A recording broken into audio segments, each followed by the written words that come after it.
Hello, and welcome to Right in Front of My Face podcast, the podcast talking about big things happening right in front of us. I'm your host, Shannon Hull, and this week's episode starts with one of my favorite things to talk about, beauty. Something about me you may not know is that I am obsessed with skincare and beauty products. I love it all so much. Lotions, serums, sheet masks, makeup, you name it, I've tried it, and I probably have opinions about it, and I love to talk about products. So naturally, when I met my friend for coffee and noticed that she looked amazing, I had to ask her all about what she was doing to look so incredible. She shyly took a second, and then she goes, I'm not even wearing makeup. I just got some natural liner tattooed on, and it just looks like I have eye makeup on. I could not believe it. I knew about the tattoo makeup of the early 90s, and this was not that at all. She showed me the Instagram page at contour.inc, owned by a woman named Erin Skipley.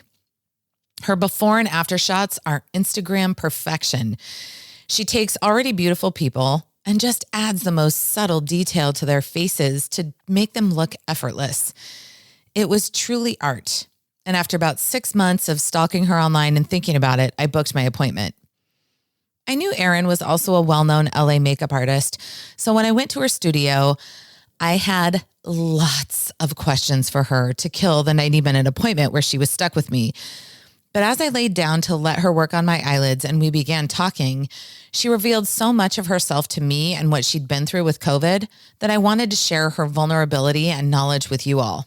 Keeping in the theme with COVID pivots, Erin had rented the studio of her dreams in Beverly Hills to begin her restorative beauty business. I'll let her take you through the process of realizing her dream, but shortly after she signed the lease in 2020, COVID took the world over. She was left to figure out how to keep her space and her business afloat as the breadwinner of her family, and her pivot took her very much out of her comfort zone of in-person makeup to online instruction. Erin's whole attitude is one of education, expertise, hustle, and grit. I keep using that word hustle, but it's the best one I can think of.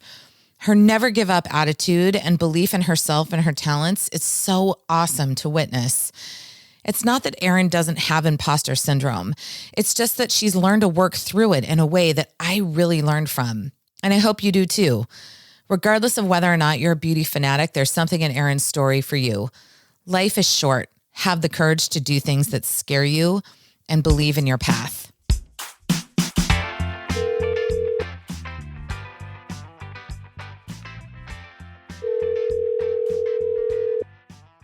Hello? Hello, Erin and Shannon. I want to introduce you to everybody so we know before we dive too far into it. Today, I'm so proud to introduce you, Erin, celebrity hair and makeup artist with the art department in LA and owner and founder of Contour Inc., Erin Skipley. So before we dive into your personal story, I want to read your LinkedIn bio, if it's okay with you, because I think it's awesome. Oh, yeah, of course. And I want to frame Thanks out. for having me, by the way, on your podcast. Oh my gosh. So it's not often that I have a celebrity on my show. So I want to thank you because I think in your industry you are. So here's your LinkedIn bio for everybody, because this does a better job of explaining you than I do. Hair and makeup stylist for red carpet and commercial media, Erin's work is internationally published and regularly seen in ad campaigns, TV commercials, and with a list of celebrity clients. Her modern aesthetic brings a cutting-edge feel to any brand or project. Featured in Allure magazine as a makeover master. So I met you because your hands have touched my face, and little did I know that your hands had also touched Bill Gates, Jeff Bezos, Macklemore, the Decemberists, and the list goes on. But your work is amazing first. But what was even more amazing was in the 60 minutes that we had together, you were so open and vulnerable and honest and sharing yourself with me that I felt like you really had an expertise to share with my audience. So thank you so much for your time. I know how valuable it is. Actually, I don't think I want to know how much people pay for you an hour, because then I would just feel even worse. So, That's Erin, so sweet. You're so sweet. with that really long intro, why I brought you on today and why I felt like I wanted your voice to kind of be heard was because it's totally in line with the season 4 of Right in Front of My Face, where people have actually made this last 2 years into something positive for them. And you have successfully pivoted your business, which I'm going to let you explain, during COVID, and have come out of it the other end a more successful business owner by the way that you've been able, willing, and believing that you could evolve as a human being and as a business owner. So I want to stick to my regular formula of let's introduce you, talk about kind of where you come from, how you ended up where you're at. And then I do want to get into what your business is and how you kind of came to be during COVID. So if you wouldn't mind just giving us like a brief overview of your background, just to provide some context to how you became Erin Skipley. Okay. Well, it's a very long story. Do you want the whole story from Yeah, let's start from like college and how you kind of made your decision to get into styling. Okay. So I went to the University of Washington. I studied linguistics, and I worked at the Bon Marché when that was still around at Northgate Mall. And I got recruited for the cosmetics department. And it was such a funny transformation for me because I was never girly. I grew up on a farm. I like to bike race and do things, like that. Not so much get dolled up. But I think it really set me up for who I am in my career, because I don't really like to see a lot of makeup on the skin. I don't like, I'm mainly known for my clean aesthetic. I'm known as a men's groomer because you don't see makeup on the skin, you still see the person. So anyway, I got recruited for the cosmetics department. I was dating a photographer at the time who was a little older than I was and had traveled the world. And he's like, well, yeah, maybe you should, instead of, toughing it out at the university, maybe, and I hated that, by the way, I hated college. Maybe you should be a stylist. And I thought, oh, well, okay, maybe I'll, it just kind of stuck in my head. But I would hang out at his shoots and meet other hair and makeup people. And it just seemed like such a long journey from the makeup counter and not knowing what I was doing at all from that point to get to be a makeup artist on set. But you had enough natural talent to kind of get you through it. Well, I've always been an artist of sorts. I've been an oil paint. I love oil painting, and I'm very good with my hands creatively. And so in that way, I knew that I could do it for sure. It was just a matter of having my skill set catch up. So working at the makeup counter, I was just volunteering to do makeup for fashion shows and anything like charity events, anything I could get my hands on. And I just started looking at these the cosmetic launch posters with these beautiful models, and I was thinking, man, somebody got paid to do that woman's makeup and hair. That is the coolest thing. Why couldn't I do that? So I just began believing that I could do it, for one thing, and then finding opportunities to work for free. And what's funny was, at the time I felt like, I'm not going to say that I believed I could do it. I think at the time I felt defeated most of the time, like it would never happen. My mom was always the one that was encouraging me. She's always pointed out oh, well, you never think you can do it. And then a year later, there you are, you're doing it. So that's interesting though, because you chose a non-traditional path, right? College was terrible for you. And I think it is. Yeah, I hated it. I think it is for a lot of School people. Was terrible for me in general. I never was good at school, socially or academically. It was not for me. I don't think you're alone in that, to be honest. I think that mold does not really work for a lot of people, especially super creatives. The structure just isn't for everyone. But it is interesting to me that your mom really leaned in and encouraged you regardless, because I think that's pretty rare. Yeah.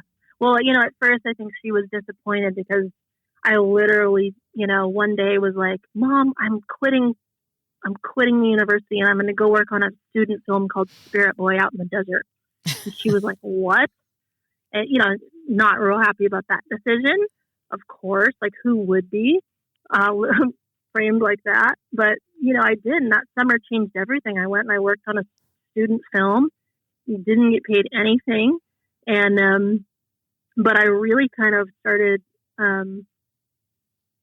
playing with all the aspects of hair and makeup and like what could I don't know. That was the first time I had experienced like a working set for myself where I was a part of it, and it was no turning back after that. And of course, at first I was like, oh, I want to go run off with Cirque du Soleil and do fabulous things. And, of course, that's not what ends up happening. You don't end up, they do their own hair and makeup, turns out. So, it's really the corporate route is the commercial route is where you make money as an artist in that realm. But, anyway, I, back to working at the makeup counter, I would see these posters and I would see these freelance artists that would come in for events.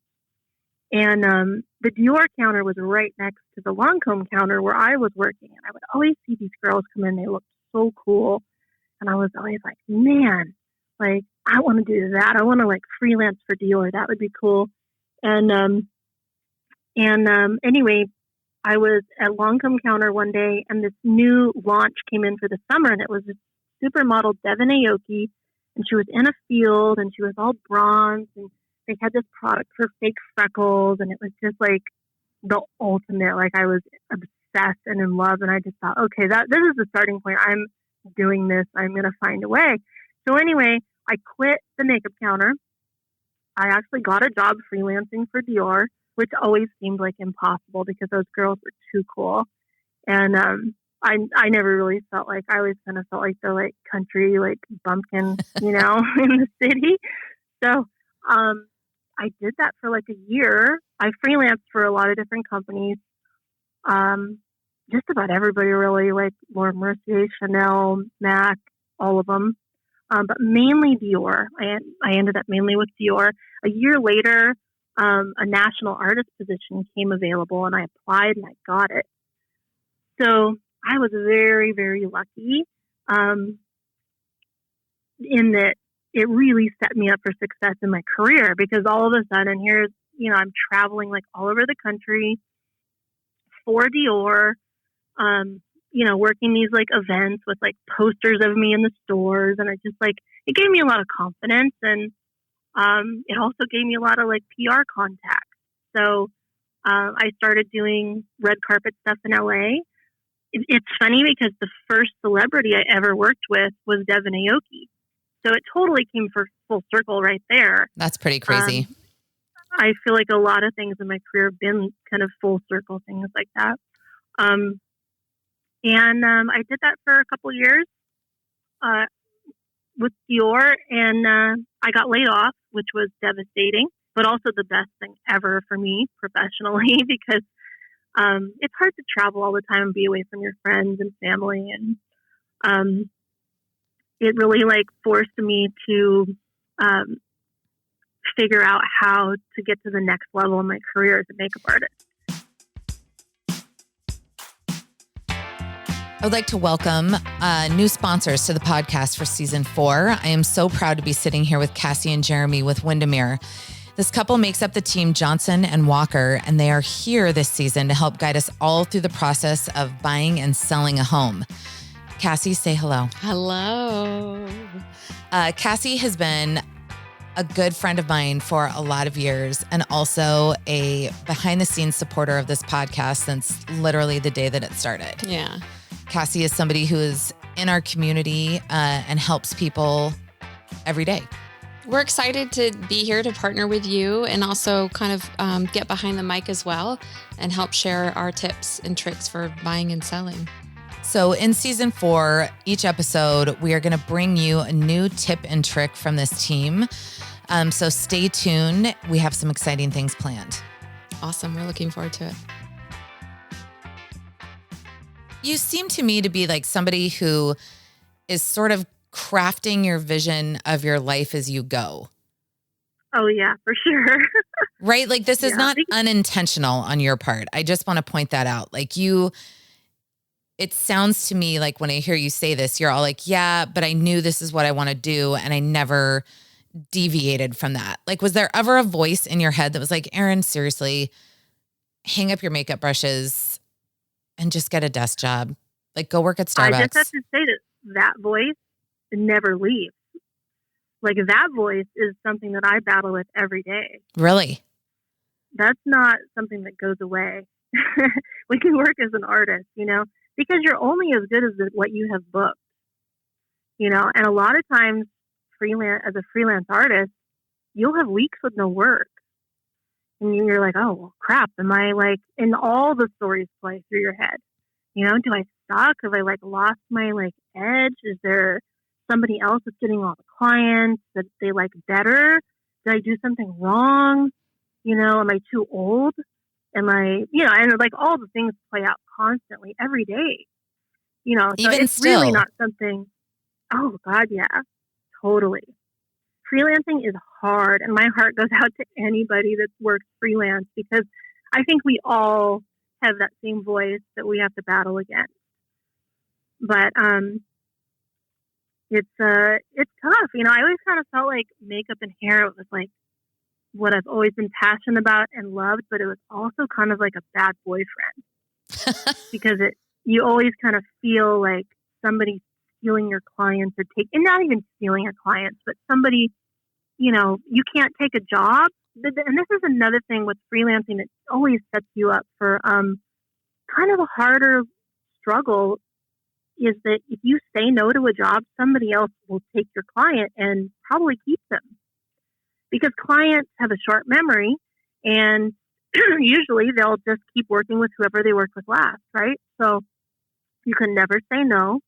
And this is when I got into tattooing, because I thought, well, I need to do something where I have more control over my destiny and my schedule day to day. And with freelancing, you get put on hold, they release at the last minute, and then you have, you're done, right? Like, you don't have any work. And I have a family of 4, and that, eventually I was like, I need something more predictable. So at what point do you get married and start to have babies? Because we have kids that are almost the exact same age. Yeah, so my son is 12. So you get laid off. You get laid off from Dior. That becomes a good thing. And then kind of how long before you get married and kind of start to settle down and start thinking like, I got to get ahead of this? I mean, I feel like it was probably about 3 years, maybe. And the funny thing was, when I got laid off, I had nothing, right? I did not save money, was not great with planning ahead. You just think that you're going to be comfortable forever. And that, it's just obviously we know that's not how it goes down. Right. And that's also the problem with staying comfortable, is it's not real. When, it's the only thing that's for sure is that things will change and we have to shift, right? So I actually started making clothes and I would set up at the farmer's market. I would set up at rock shows and do fashion shows in between band sets and stuff like that for my clothes. And that's kind of how I was able to fund being able to stay freelance and not go get a job. So, because the thing was, like I said, is as long as you're available, usually, you'll start having opportunities to work. And that's the thing is, I never said no really, because it didn't pay enough or whatever. It was always an opportunity to go meet people and get your name around. And at a certain point, it hits a critical mass, and then you start to get busy. And so, I've always tried to keep myself available. And I mean, even now, I don't ever want to give up hair and makeup, and so I keep a certain amount of my week blocked out so that I have opportunities to go do, hair and makeup jobs and keep my foot in that world. So you basically just hustled, right? Like you hustled hair and makeup and you worked your tail off selling clothes because apparently there's nothing you can't do. And then you get married, have a couple of kids, and decide that your priority now becomes stability. Right. So when does Contour Inc. come in? Because your new business, which I want to describe before you talk about it, is permanent makeup, tattooed makeup essentially, which I feel like has like had a heyday in the like late 90s. And now microblading, which is getting your eyebrows tattooed on essentially, has just taken off. It's like a huge industry now. Totally. But your brand of permanent makeup is a lot different. And I will say I've got to cop to it because I want the listeners out there to know I decided to have you tattoo on a supernatural eyeliner on my upper lash line. So I found you later in this whole picture puzzle, but this is what your business is permanent makeup, but with the most natural look possible. Right. So I call it restorative cosmetic tattooing. Okay. Because I'm trying to restore the look of like what you're born with, right? Like I'm not trying to give anybody something that they didn't already have. So I restore the color of the lips and I, try to give you more definition in your lash line and, fullness in your brows where it's maybe thinned out. I also do like beauty enhancement treatments at my studio, skin treatment called ProCell, which is absolutely amazing, and teeth whitening. So I've sort of expanded into other areas as well, aside from the tattooing. Which is part of this Darwinian evolution that you are the embodiment of. So talk to me about how you go from doing red carpets. It all seems very sexy from the outside looking in. It all seems very sexy. So talk to me a little bit about that. Yeah. And I think, early in my career, it was pretty sexy. I would get flown to LA. I would land in LA at LAX. I would get picked up by a big black car or, one of those big black SUVs and like taken to the celebrity's house and do the red carpet and then fly home. Like that was sexy back then. Can you name names? Yeah, I mean, back then it was like Devin Aoki was my client. I came down here several times for her red carpets and I have lots of celebrity clients, not necessarily for red carpets, but, public appearances and things like that. But I worked with Nicole Richie, Gwyneth Paltrow. I don't know. There's quite a big, long list. Molly Ringwald is one of my favorites, actually, of all time. Awesome. Lots of men. Lots of, usually like, Howard Schultz, Bill Gates, Jeff Bezos, many times. I have to tell you, I was telling my mom that you are a very well-known kind of men's groomer. And she was absolutely incredulous that men get groomed for magazine shoots. And I was like, wait, are you seriously telling me you don't think that men, it looks like Bill Gates styles himself. And I was like, okay, well, there's somebody. Well, he probably does. It's literally like working with Bill was like lip balm. And I mean, I barely got any powder on him. It was like 2 seconds. And a lot of times that's the case. A lot of times you'll wait for 4 hours to have 30 seconds with somebody and you just do what you can. There was one job I did, Kevin Hart, and he literally was like, no makeup, no makeup, no makeup. And then like, literally like I had like 5 seconds with him, but in that 5 seconds, I was able to slap some lip balm on and anti-shine. But, it's not always a full blown out like 2-hour session. It's not like that. You do what you can in a small amount of time to prep somebody so they look the best they can look.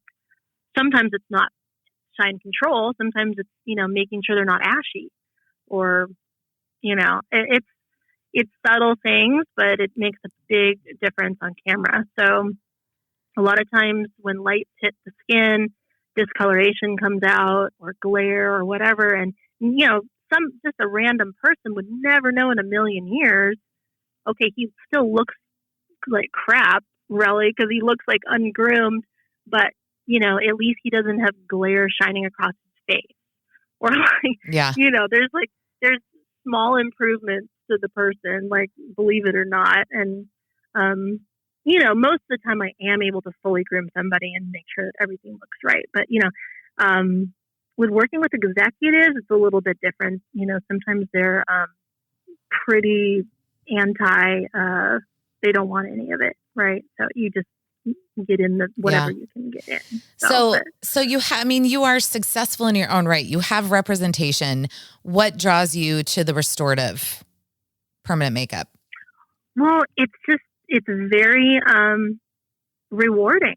I get to work with cancer patients that have, lost all of their brows and feel like they have no facial features anymore because their lashes and brows are gone, and being able to restore some semblance of that for them is absolutely incredible. And, just like people, my clients are so grateful and appreciate me so much, and I don't get that sort of appreciation on set, because it's just makeup. It's like, it's not a big deal, but I feel like this type of work gives people confidence, that they didn't have before. They feel beautiful when they wake up, and it's every day. It doesn't just like wash off. So talk to me about opening your studio. So, and I guess I just wonder, you've been working in LA doing red carpet makeup. How does tattooing even occur to you? Yeah, I just started seeing microblading videos pop up on Instagram, and people were asking me, "Oh, have you seen microblading?" And I was like, "No." And then all of a sudden I started seeing these videos pop up, and I was like, "Oh my God, that's like magic. Like, I need to learn how to do that. That looks awesome." Because, I have friends that have old permanent makeup from the 90s or 80s, and it's like, it's so severe, and it's typically not a good look, right? Like, and I know women that got it during that time, and nobody could ever believe that you got eyeliner tattooed on. It looked very different. Totally. And it was different back then, right? It was actual tattoo machines, and it was ink. It was not pigment. It was much different. It's evolved a lot, right, as a craft. But, the stigma, I always felt like as a makeup artist, it was like makeup artists that went to permanent makeup were like, they just couldn't make it on set, right? They just weren't that good, or there was always something in my mind that was like definitely wrong with it and less than, right? Right. So yeah. It was just funny, crossing that bridge for me in my mind, going from doing makeup on set to working in a studio and doing this thing. Also, I would see models with horrible microblading, horrible work done. So, just because everything has evolved does not mean that it's not still in the hands of the artist. And the problem is that during, the last 5-10 years, all these people have caught on and thought, oh, I can make so much money microblading. So all these schools popped up that were like Weekend in Chinatown, where you just go and learn microblading. And I see the fallout of that all over the place. It's a little terrifying. You got to be very careful who you go to. Because even though it looks good on Instagram, it does not look good on your face.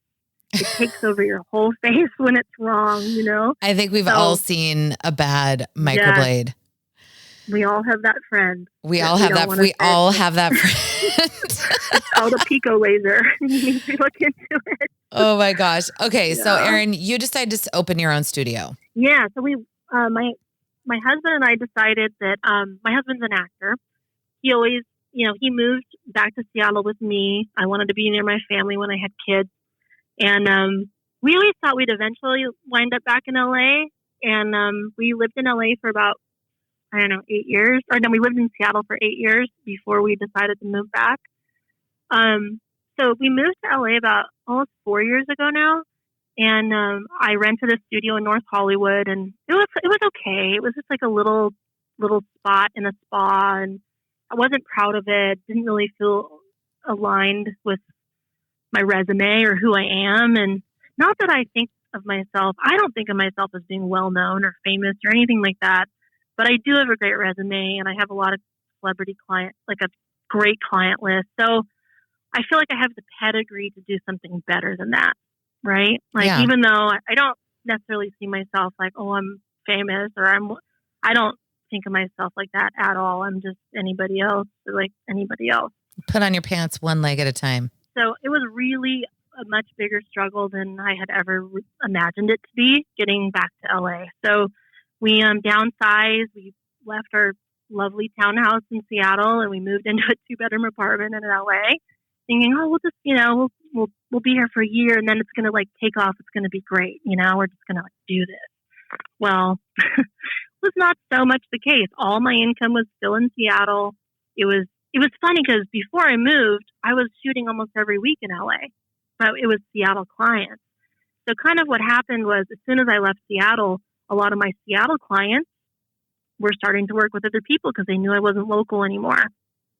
So those clients started to dwindle and it wasn't happening as fast as, getting clients and starting over in a new city, even though I was working here a lot, was very, very difficult, way more difficult than I ever imagined it to be. And so I had to go to Seattle and be away from my kids, like for 10 days at a time.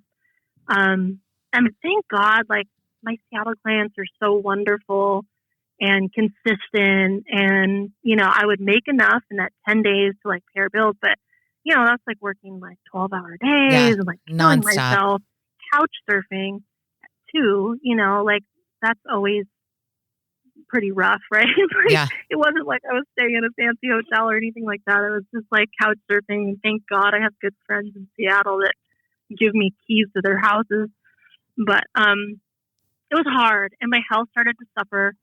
I started to, just not feel well. And I started being resentful and that I had to do that. And anyway, I started to do yoga and I started to see things a little differently. I think when you become active, I had to do something because my health was slipping. So I went to the doctor and they suggested for the issues I was having to go, try hot yoga to cut down on the inflammation and whatever it was, Basically what happened was, I started to do hot yoga and I started to get outside of my problems a little bit and I started to see things more objectively, like someone on the outside. And so I switched my agency. It was just like a lot of big shifts right away. I just started seeing things that I needed to do that, I need to start living my best life now because, I could literally die tomorrow. So I don't know, it would enter into my mind. My husband was working at UCLA and it was just like this weird moment where I went to Target. There was no one in the parking lot. I came back out and there was a white Lamborghini parked next to my white SUV. And I was like, man, this is my clientele. Like, why am I in North Hollywood? Like, because I can afford it, right? Like, but I just never even imagined I can afford something in Beverly Hills or Westwood or over there, right? Like I just didn't think that was within the realm of possibility. It's always that one trip to Target that provides you clarity. It was that one. It was just that moment walking out and then realizing, like, what am I doing in North Hollywood? There's like bums that are outside my building. There's like drug deals in the parking lot at night. I'm too scared to be there. I'm not taking photos or posting because I'm sort of embarrassed when people come to my spot. And so I just, I really think that like yoga was a huge, a huge pivoting point for me in my life at that point, like, because nothing was working out. When we first got to LA, it was really tough. And, anyway, yeah. So I found my studio that day in Beverly Hills. That right then and there. Hey everybody, John Gruce with Element Mortgage here again, and we're still dealing with a pretty crazy real estate market, especially on the lending side. Interest rates are still incredibly low. So If you have not had an opportunity to refinance your current home yet, what are you waiting for? Rates are great. Reach out to us. We'll be happy to provide you your options. Secondarily, our homes are all increasing in value. Great chance to potentially tap into some of that equity by utilizing a cash out refinance option. Again, the rates are still incredibly low on that, and you've got an opportunity to tap into the equity for either home improvements, maybe some debt consolidation, whatever that additional cash may be beneficial for. Last, if you're buying a home, you've probably seen the news. It's crazy out there. The market is hot. What's going to be incredibly important is that you have a lender that can help you navigate this process by explaining what's going on, how to strategically position your offer so that it's accepted in a market where sellers are getting multiple offers on properties. And at Element Mortgage, we're happy to do that.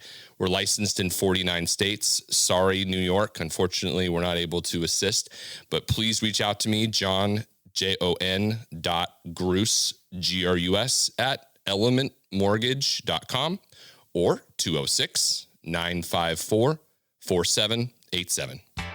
John Grus, NMLS number 1108421. Element Mortgage is a division of American Pacific Mortgage, NMLS number 1850, equal housing opportunity. I want to point out a quote because you were quoted in Shout Out LA magazine, and you tossed out this quote from Darwin.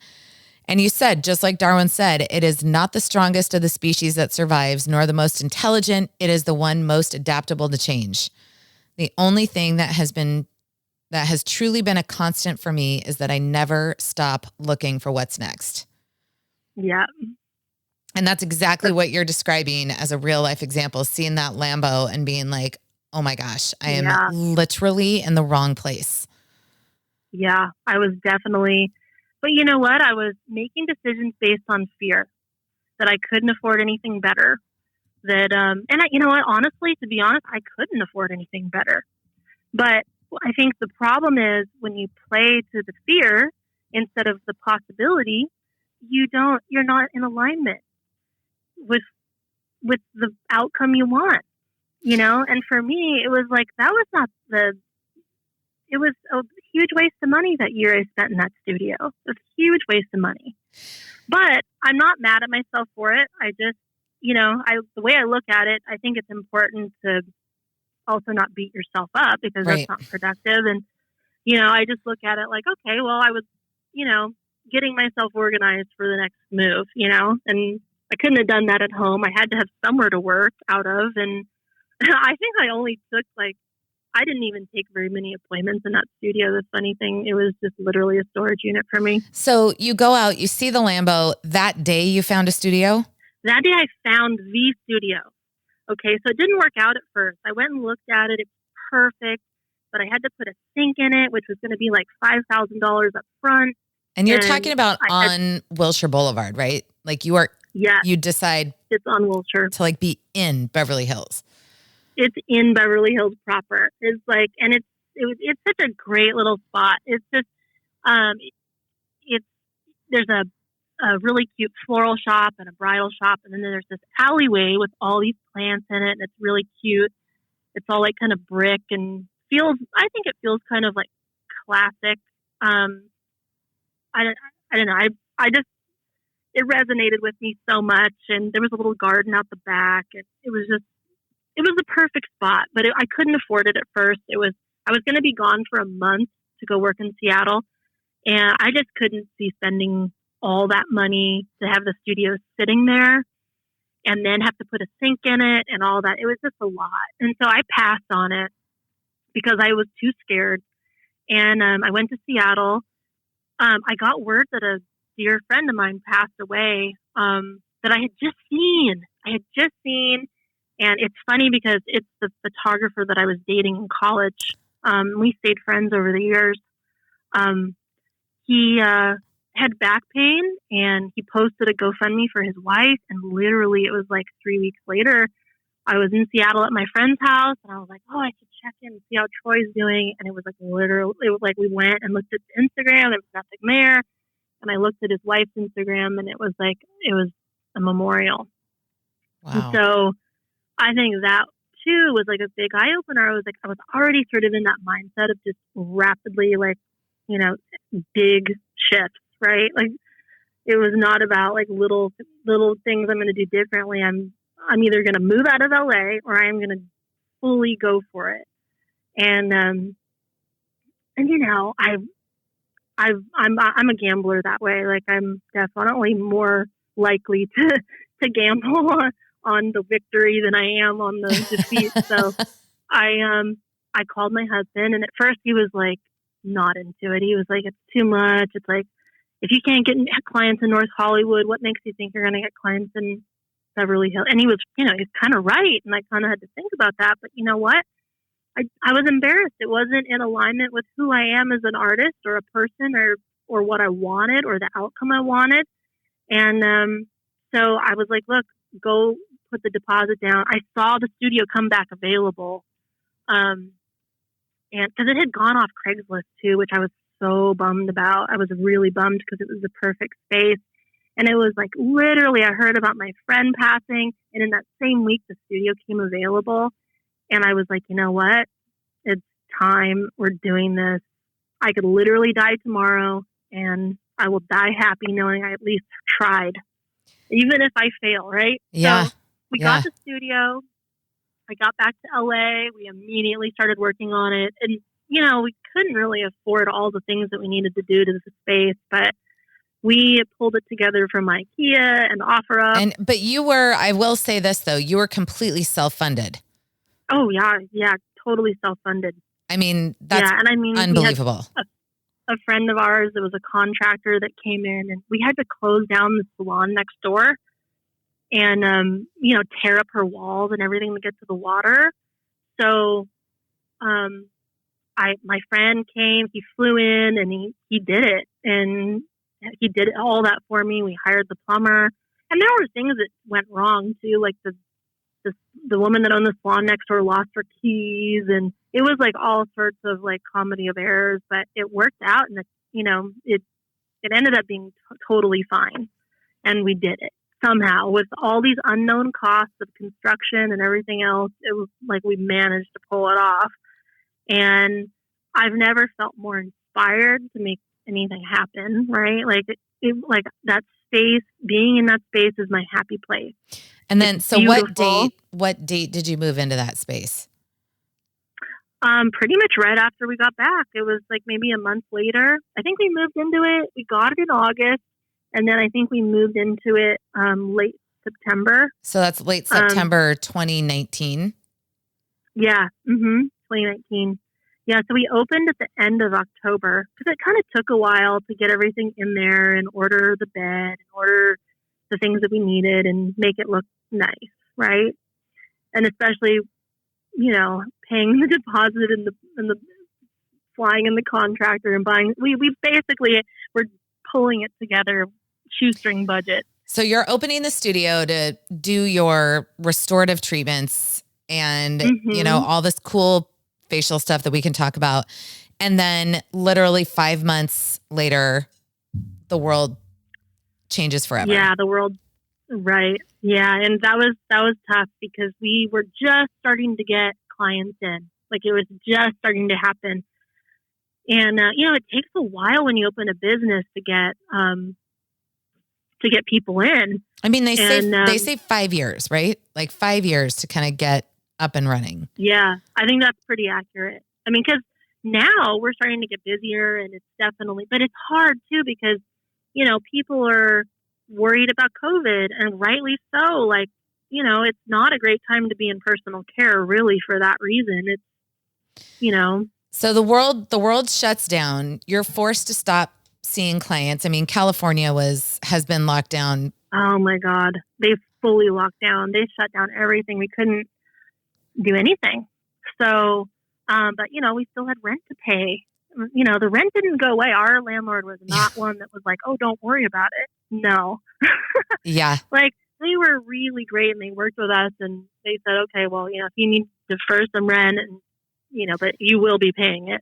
Make no mistake. And I mean, I imagine like you don't have employees at this point. So the PPP no, loans I still probably. Don't. It's all me.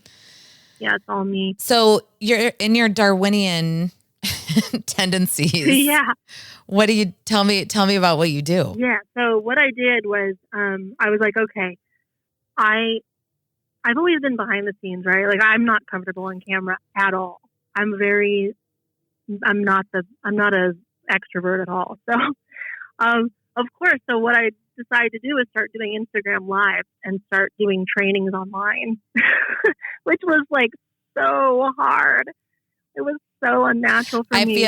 Honestly, Erin, that resonates so deep with me because a lot of podcasts are on YouTube now and they're sort of like TV shows, right? Where they're YouTube videos. Yeah. I am the exact same. Like I have such a hard time seeing my own image. Yeah. That has been a huge barrier for me too. Oh, I hate seeing myself. I hate photos of myself and I hate hearing myself talk. Same. So I literally, when we got shut down, I was still going to work almost every single day. I would go to the studio and I would try to make content. I wrote curriculums. And somehow, like every time I would do an Instagram Live, like I would book training, my grandmother always said that, like, you know, I don't know, she quoted somebody, and I don't know if it was like Mother Teresa or like she quoted somebody, I don't remember who it was, but she always said, like, in your darkest hour, you know, what you do is you go help somebody else. Right. And so I thought, okay, well, it's my darkest hour right now. I don't know if I'm going to be open next month. I don't know if I can keep this space another month. Like, at what point do we draw the line?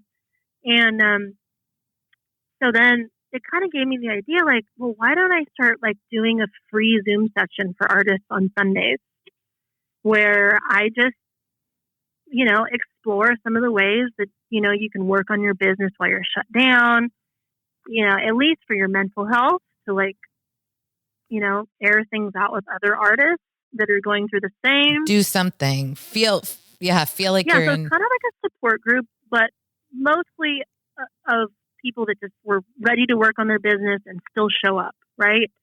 Because that's the thing is, like, the world shuts down, but you don't like, you can, you know, sit back for a minute, but the rest of the world keeps moving, right? Like, you don't get to just not do anything and then think that it's going to be fine, because that's not really how it works either, right? It's like you have to trust that you'll be able to make it happen, but you've got to show up and do the work.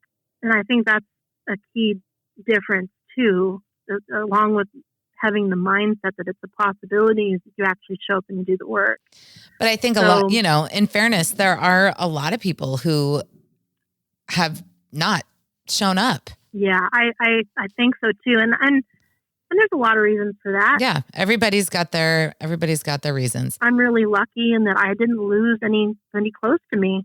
You know, I can't imagine what that would have been like, losing a parent in COVID or a family member. Like, I feel very fortunate that we've come out of COVID, you know, with our family still intact. And so this kind of stems for you from a place of selflessness, which I didn't realize before, where you're like, I'm going to try to help some of these other artists. We're going to form a network. I'm going to offer some free trainings.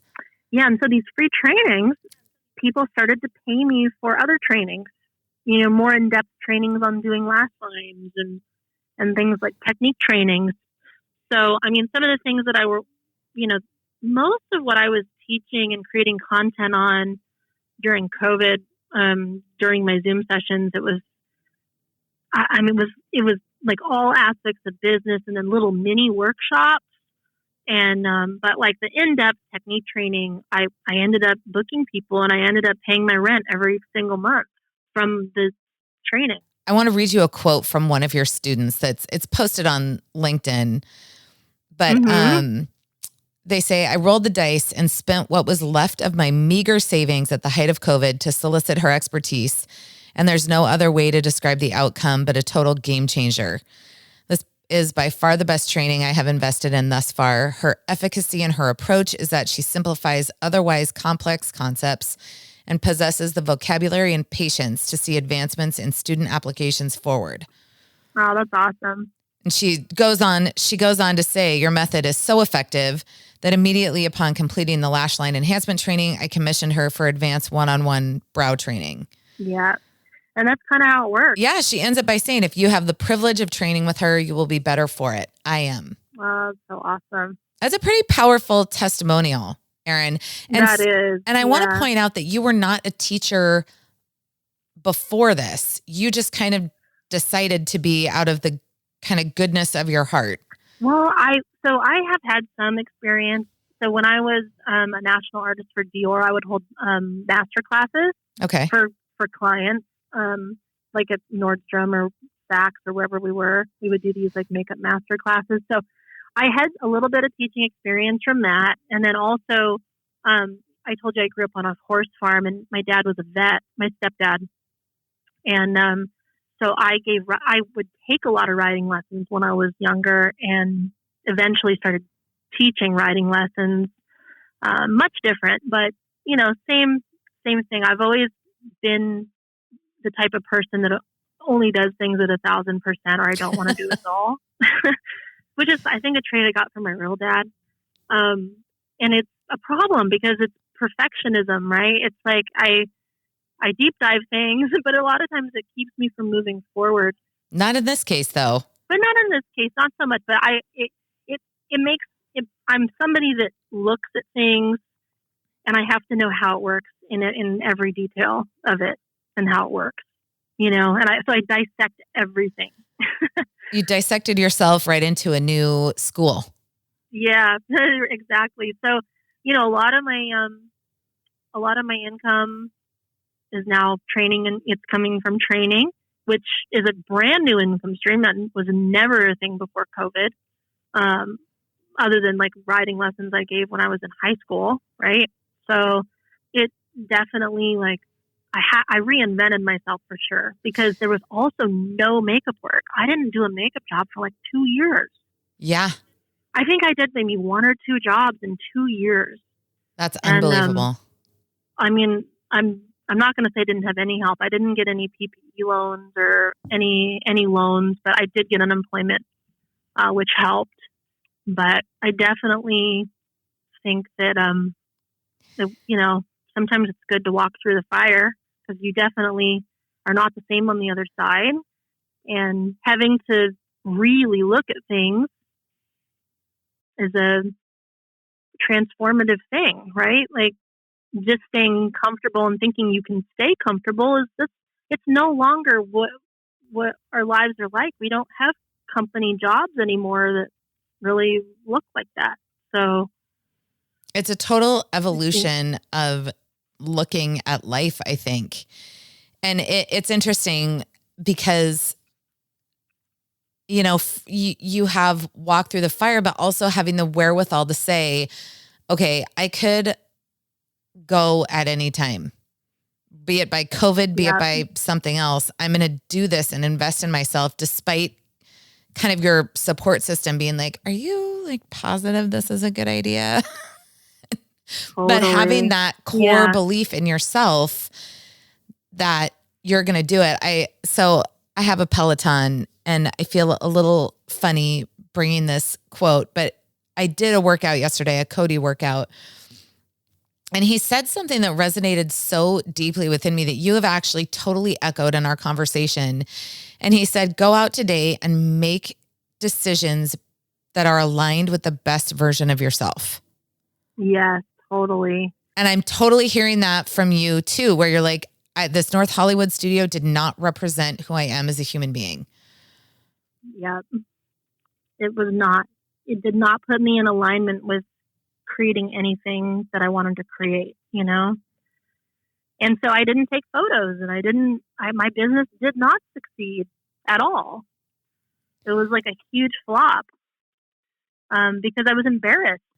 But how did you kind of recognize that? Like, that takes a lot of self-awareness, Erin, to be like, this is, because I'm hearing this for myself, and I'm even like, that cuts deep, because I can recognize barriers to my own success in this whole thing of what you're saying. Like, I'm too scared to be on camera. I don't feel comfortable.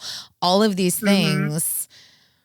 And so what, I mean, like, talk to me about, like, what's your advice to me and to everybody else who sees these things and keeps kind of making these excuses? Yeah, I think the thing to realize is that, you have gifts, right? And you can help people. And so I think finding your reasons for doing things, I think for me, it's not really about the success of my business. It's a motivator. It's the success of being able to provide for my family and have a lifestyle that I want, So I was telling you that I had hired a coach, right, at the beginning of the pandemic too, who was, because I started to do these Zoom sessions and I was like, you know what, like I was getting great feedback, right? All the artists were like, oh my God, I'm so thankful for this. And so I met this guy and he came through a recommendation from a friend of mine that had worked with him, and he was a social impact coach.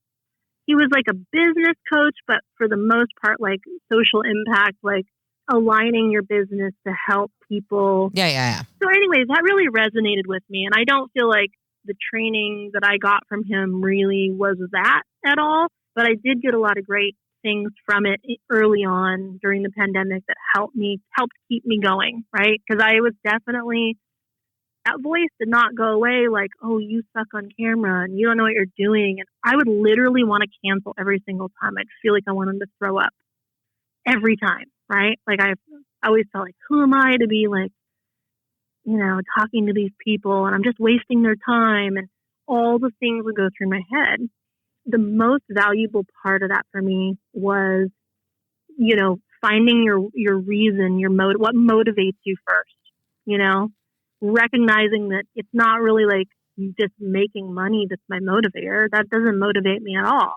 Helping people, helping women get out of abusive relationships, helping women that are single moms that, are making minimum wage and struggling. Like that is a huge motivator for me. My mom, until she met my stepdad, was a single mom and she struggled. And I've always thought, when I started doing these Zoom sessions, it definitely evolved into something that I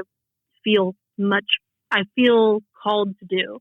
And it's something I'm working on now, actually. I'm working on a nonprofit called Ep3 that I'm hoping to, in the next year or two, be launching to, it's like a scholarship program for single moms and at-risk youth.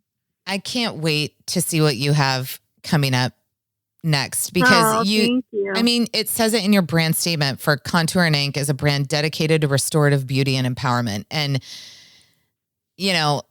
like I am the most privileged person, right? Like I was able to like pay you to do something for myself, but I walked out of your studio feeling so much more confident. I don't wear a ton of makeup, and this one That's little awesome. thing has made me feel so much better about myself. And I live for that. I live for that feedback. It really makes a difference. It's made a difference in my life for sure. And I mean, it's funny. I do feel like kind of a crazy person sometimes because I am so curious about people's backgrounds. But really what you have managed to do and what you have managed to find in yourself over these last 2 years has really given me pause and made me think about what I want to do. And so I appreciate your time so much and coming on and sharing your experience through this, and taking us kind of down the road of your life and letting us all learn from your expertise. Thank you so much. Oh, I'm so happy that you invited me to do that. It's really super fun. So I love it. Let's tell the people where they can find you, because you're still practicing in Seattle a bit and you are on Wilshire Boulevard still. And I'm worried that you're going to be there more, but that's okay. That's just selfish. So where can people find you? They can find me on Instagram at contour.and.ink. They can also find me on my website at contourandink.com. Again, thank you for your time and for your commitment to empowering not just women, everyone.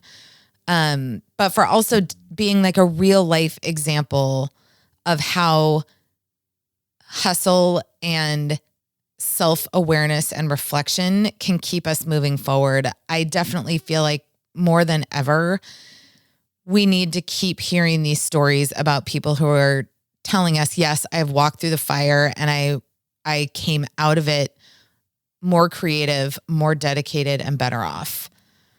Yes. It's definitely possible.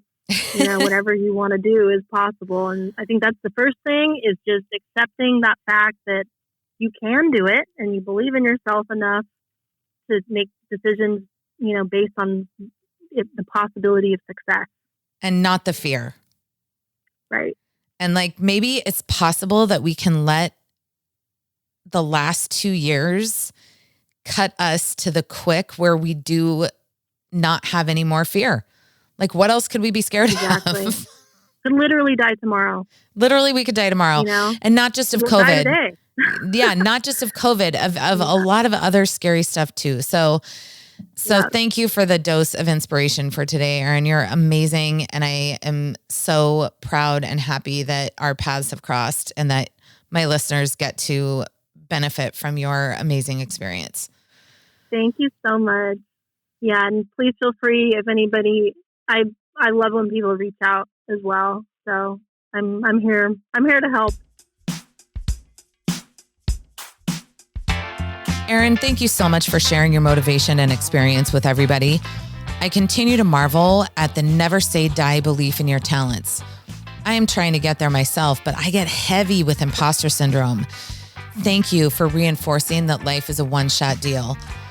Also, Erin's brand of beauty really resonated with me. As many of you know and can learn from my social media, I don't wear a ton of makeup, but I do love looking put together and somewhat natural. Erin takes the beauty that's already there and just makes it subtly better, just a teeny bit where you need it. Her offerings are all on her Instagram page at contour.inc. Please check her out and book with this incredibly talented individual. You will be in the absolute best hands. And let's face it, any little bit of extra confidence can help us all out a little bit. Thanks so much for listening. Please leave a 5-star review wherever you listen to podcasts. You can find me on Instagram at Right in Front of My Face and on Twitter at In Front of My Face. And remember, this week, please ask some more questions to the people around you. You never know who's right in front of your face.